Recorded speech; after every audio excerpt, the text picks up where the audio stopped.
This is the moment of truth. First grafting ever for me. Was it successful or not? Everybody cross your fingers. Okay, here we go. Hey folks, welcome back to Jerome Bee Farm and Homestead. It's Saturday, April 12th. It's 80 degrees out. We got a 10-mile-an-hour wind out of the east. And I've got two bees flying around here that are meaner than hell, and they're trying to sting me. So today, I am, and I got my smoker lit better today. Back. So today is 2 days after I did my grafts and put them in Hive 99. So it's time to get in there and see what our take is. Hopefully, I'm hoping for at least half, and I put 2 frames in there, and there's, let's see, 32, there's 52 cells in there. That's more than you should put in one, but the reason I did that is the first frame I did, I have very little confidence any of those will take. My apartment humidity was too low. They didn't have a lot of royal jelly, and I didn't have a lot of good larvae to choose from. The second go around I got from Hive 7. Those were from Hive 1. Hive 7, I had a frame that was just chocked with the larvae that are the right, little C-shaped size to get in there and graft, and they had good amounts of royal jelly, and I was getting them out much easier, and I felt more confident.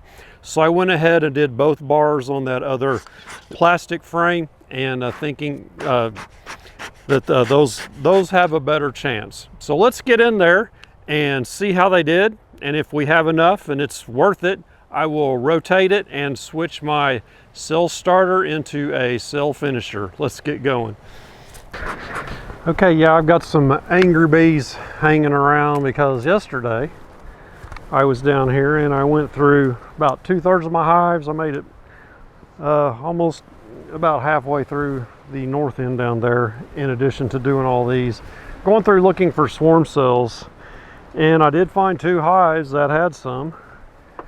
I found the queen in Hive 4 with the swarm cells, and I pulled her out and moved her into that empty spot number 3 right next to them. So she was a 2024 queen, so she's still good for another year. So I moved her on over there, and I'll let Hive 4 requeen. And I think around here, Hive 20, I found cells, and I couldn't find the queen, but I did find a virgin queen. So I moved that virgin queen into that double nuke apame into one side, just a 3-frame split, and see if she'll get mated and come back and start laying in there. And if that's the case, that'll be a queen right there. But speaking of queens, hopefully there's a bunch started in here, and we shall see. It's time for the big reveal. And I have kind of mixed emotions about it. I thought first I wasn't doing well, and then the second try, the second frame I did, I thought it worked out pretty good. So we'll see. And I was wearing my Duck River hat as good luck. So you guys haven't subscribed to Duck River Honey Company, Nathan Coleman on YouTube, you need to check him out. He's got an awesome channel, and he's very methodical and scientific about everything he does, and he explains it real well. And he went from sideliner like me to full-time beekeeper. So check out his channel. He did an interview with me at the Bee Expo, and he asked me a bunch of questions I wasn't ready for, like, how much rain do you get a year? I don't know. And how much honey do I get per each hive? Well, on my hives that do really good, I'll have 4 supers, and that's a little over 100 pounds probably.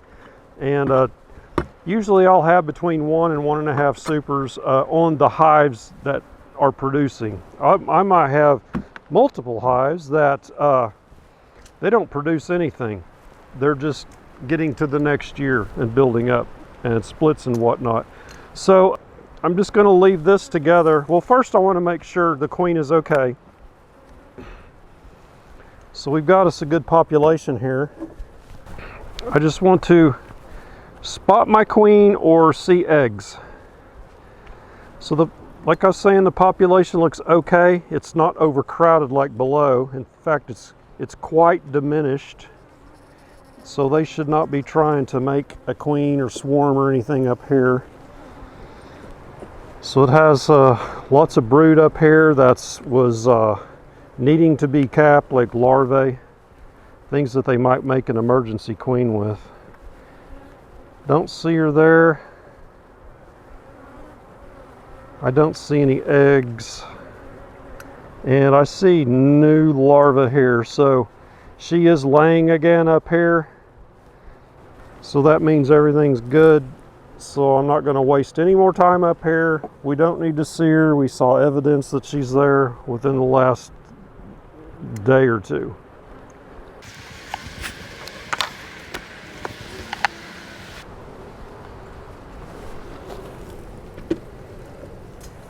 That box is nice and heavy. They are not wanting for anything in there other than a few more population of bees. See some drones down here. That's good. It means our drones are coming out.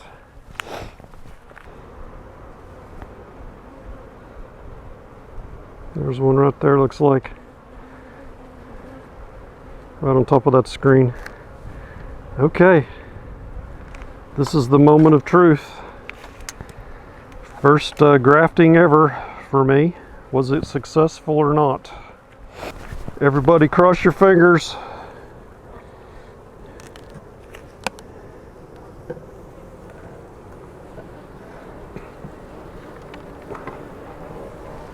Lots of bees up here because there was kind of a void right there. I'm going to shake these off of here. I don't want to leave them on there.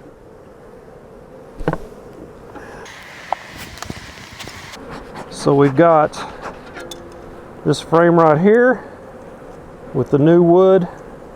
That's from hive 1. That's the one I'm not very confident in. This plastic one here. So I'm going to pull the feeder out first. That way I'll get a feel for how much is in there too.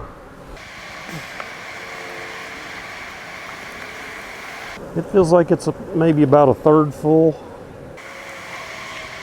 I'm going to start with the grafts from hive 1 because that's the one I feel the least confident in.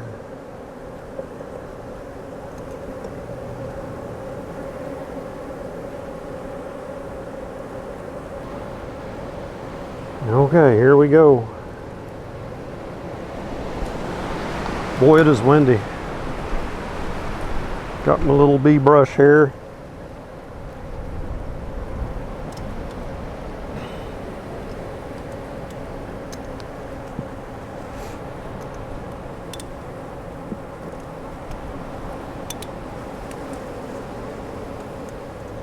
Wow, I'm seeing some. 1, 2, 3, 4, 5, 6, 7, 8, 9, 10, 11, 12, 13, 14. I'm being very gentle with them. 15, 16. Oh my gosh. So I don't want to shake this. I don't want to mess with it. I'm just going to get it back in there. Man, I can't believe there's 16 of those. I had no confidence in that frame right there. This one here I feel like should be better because I got more royal jelly. There were more to pick from. They were the ideal size. Now watch this one not have any. Ugh. Man, I'm excited. How about that? 16. I would be happy with just 16.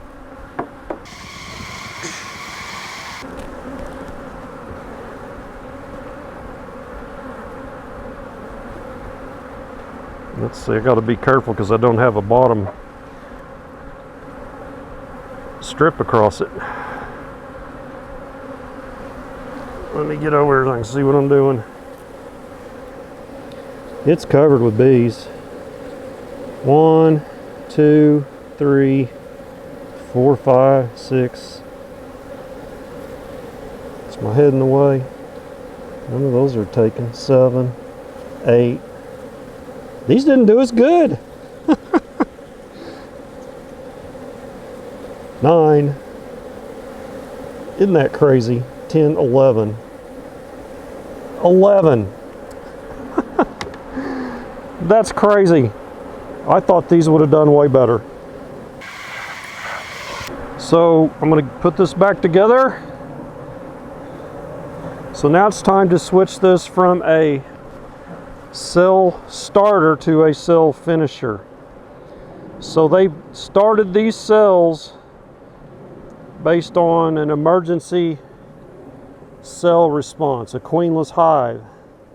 So now we want them to finish these cells based on a swarm urge.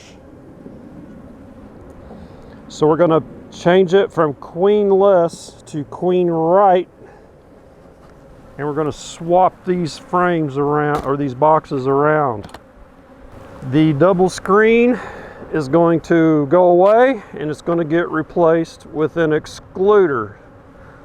So the field bees will be able to pass through that, and the nurse bees will be able to pass through it, but the queen will not. The queen was up top, she's going to the bottom now. So we do need to, when we move this, make sure there's no swarm cells in that queen box.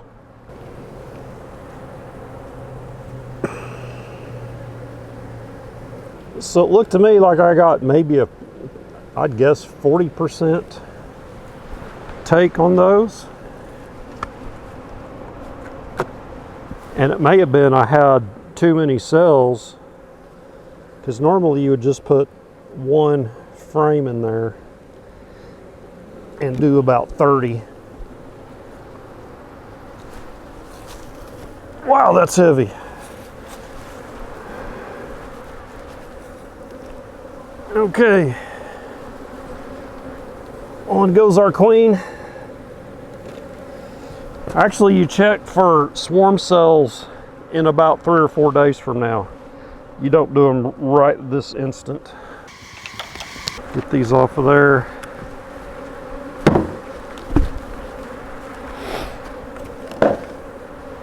Get our excluder on.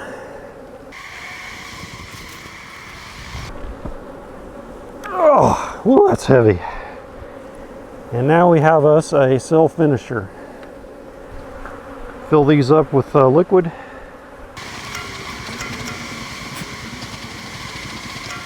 Trying to smoke these bees out of this feeder so I'm not drowning so many.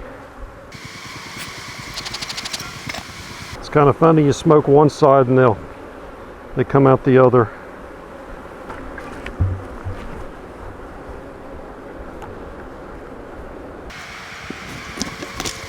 Looks like I used about up all my liquid there. Okay, so now we're just going to put the regular cover on it.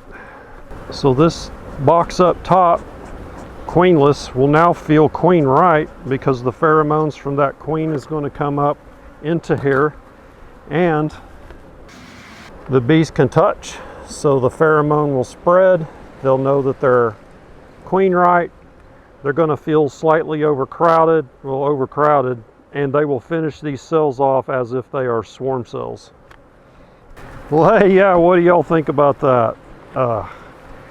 There were 16 on that first frame. The second frame, I don't know, maybe 10 or 12. So gonna have a pretty good take. So now I need to start getting my nuke equipment together, see what I've got handy, and start laying out my nukes in these vacant spots. And also over here I've got my little nuke stand set up right there.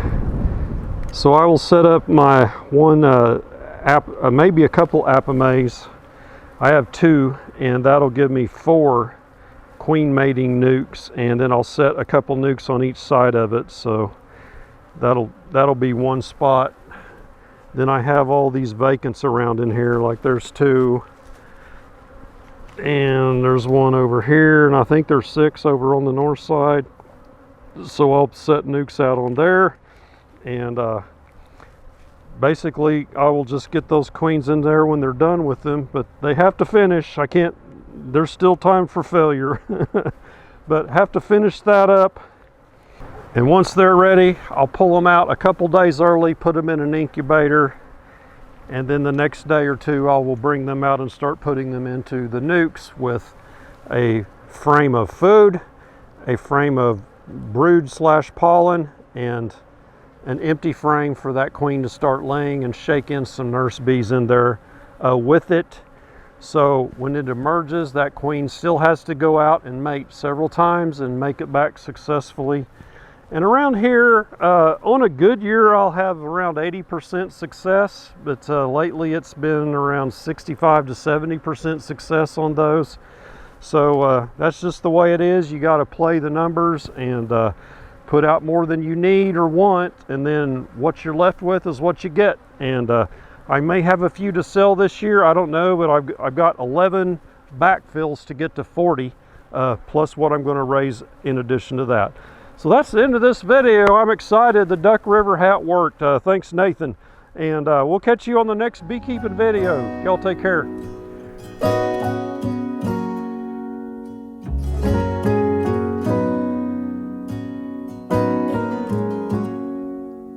If I wrote you a song, if I got every word perfectly weighted on a thin piece of paper,